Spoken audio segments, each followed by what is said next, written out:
Hi guys, இப்போ நம்ம ஆரி work பார்க்க போகிறோம். ஆரி ஒர்க் போடுறோம் அப்படின்னா இதில் மெயின் ஸ்டிச் என்ன அப்படி சொல்ல போனால் செயின் ஸ்டிச் கற்றுக்கிட்டா மோஸ்ட்லி ஆரி ஒர்க்கு நம்மளுக்கு முக்கால்வாசி ஃபினிஷிங் ஆன மாதிரி தான்.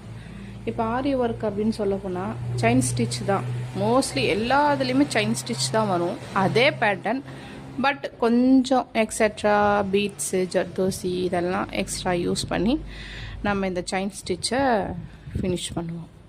இப்போ பேசிக்கில் பார்த்தா செயின் ஸ்டிச்சை எப்படி போடணும், அதுக்கு என்ன மெட்டீரியல் தேவைப்படும் அப்படிங்கிறத நம்ம இப்போ பார்க்க போகிறோம். இப்போ செயின் ஸ்டிச்சுக்கு என்ன தேவைப்படும் அப்படின்னா, இது ஜரி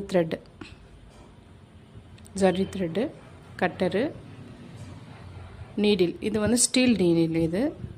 இது வந்து சைஸ்லாம் எதுவும் கிடையாது, ஸ்டீல் நீடில். இது பாருங்கள், முன்னாடி வந்து மூக்கு மாதிரி இருக்குதா, இவ்வளோ தான், வேறு ஒன்றும் இல்லை. இது ஸ்டீல் நீடில். Next marker. நம்ம என்ன பண்ணுவோம் அப்படின்னா, மார்க்கிங் தான் இதுக்கு இம்பார்ட்டன்ட். எதை மார்க் பண்ணுறோமோ அதுக்கு மேலே நம்ம இதை போட போகிறோம், மார்க்கிங் பென்சில். இப்போ நான் வந்து இந்த லாங்காக ஒரு ஸ்கொயர் போட்டிருக்கேன். இதில் இப்போ செயின் ஸ்டிச் எப்படி போடுவோம் அப்படின்னா, இந்த மாதிரி நாட் போட்டு வச்சுக்கோங்க.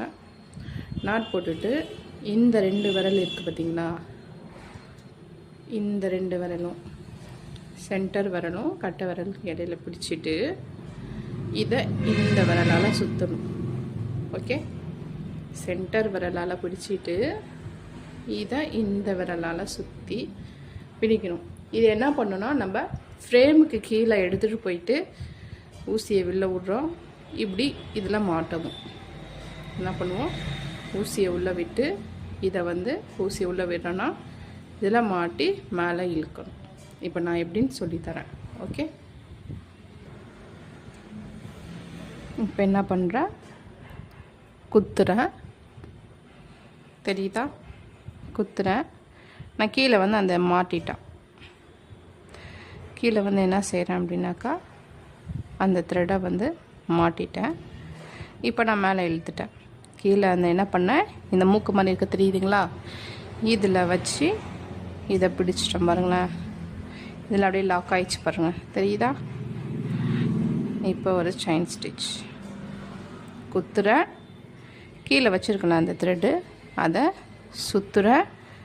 மேலே எடுக்கும் போது லெஃப்ட்டு ரைட்டு, குத்துறேன், சுற்றுறேன், எடுக்கும்போது லெஃப்ட்டு ரைட்டு, புரியுதுங்களா. குத்துறேன், கீழே சுற்றுறேன், லெஃப்ட்டு ரைட்டு. இந்த மாதிரி நம்ம என்ன பண்ணுறோம் அப்படின்னாக்கா, குத்தி கீழே சுற்றி லெஃப்ட்டு ரைட்டு. நம்ம லெஃப்ட்டு ரைட்டு எடுக்கும்போது கிளாத்தில் இருக்க நூல் வந்து இந்த ஸ்டீல் நீடில் வந்து மாட்டாது, புரியுதுங்களா. குத்துறேன், கீழே சுற்றுறேன், லெஃப்ட்டு ரைட்டு, இப்படியே போடுறோம்.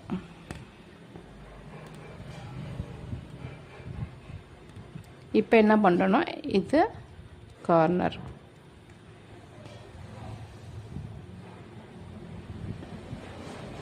இப்போ இதுலேயும் ஒன்று சொல்லித்தரேன், போட்டுகிட்டே வரேன்.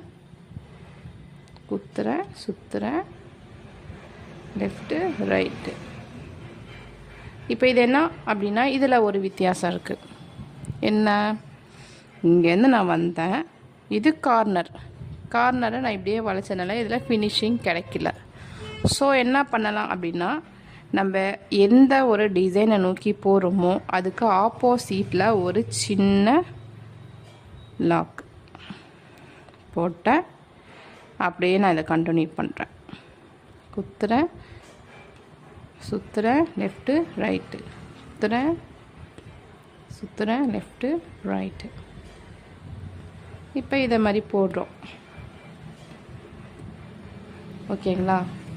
இப்போ என்ன அப்படின்னு சொல்ல போனாக்கா, இதில் உங்களுக்கு ஒன்று சொல்கிறேன், இதில் ஒரு டிஃப்ரெண்ட் இருக்குது.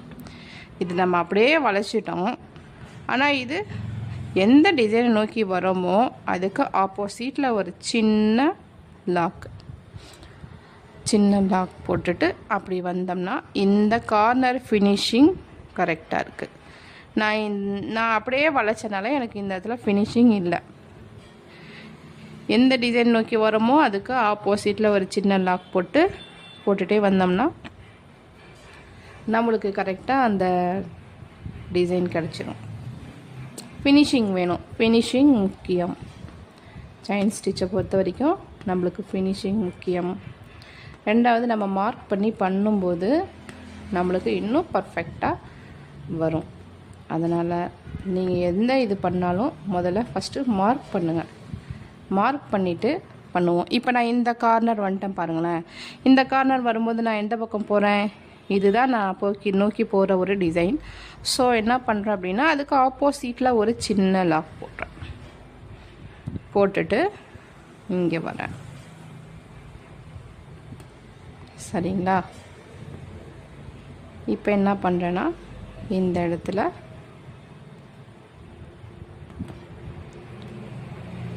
ஒரு சின்ன லாக் பார்த்தீங்களா?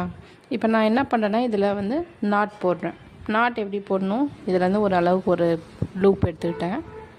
பக்கத்துலேயே குத்திட்டு இன்னொரு லூப்பை கீழேருந்து எடுக்கிறேன். இந்த இதிலேருந்து இந்த பெரிய லூப்லேருந்து இந்த சின்ன லூப்பை உள்ளே இழுக்கிறேன். இழுத்துட்டு கீழே இழுத்தோம்னா நம்மளுக்கு நாட்டு விழுந்துருச்சு. ஸோ இவ்வளோ தான் இதில் இருக்குது. இந்த செயின் ஸ்டிச்சை வந்து நம்ம பர்ஃபெக்டாக கற்றுக்கிட்டோம் அப்படின்னா எல்லா ஸ்டிச்சும் பர்ஃபெக்டாக நம்மளுக்கு கிடச்சிரும். ஓகேங்களா? இப்போ கீழே எப்படி நான் நூலை சுற்றுறேன், என்ன பண்ணுறேன் அப்படிங்கிறத உங்களுக்கு ஒரு டீட்டெயிலாக காட்டுறேன். ஓகே, இப்போ எப்படி நம்ம செயின் ஸ்டிச்சு போடுறோம் அப்படிங்கிறத உங்களுக்கு டீட்டெயிலாக காட்டுறேன். இப்போ நான் ஊசியை குத்திட்டேன். இந்த ஊசி இந்த இதில் வந்து பாருங்கள், நூலை நான் மாட்டியிருக்கேன் பாருங்கள். மாட்டிட்டு மேலே இழுத்துட்டேன். இப்போ என்ன பண்ணுறேன், ஊசியை குத்துறேன். இந்த ஜரி த்ரெட்டை வந்து இந்த ஊசியில் சுற்றுறேன்.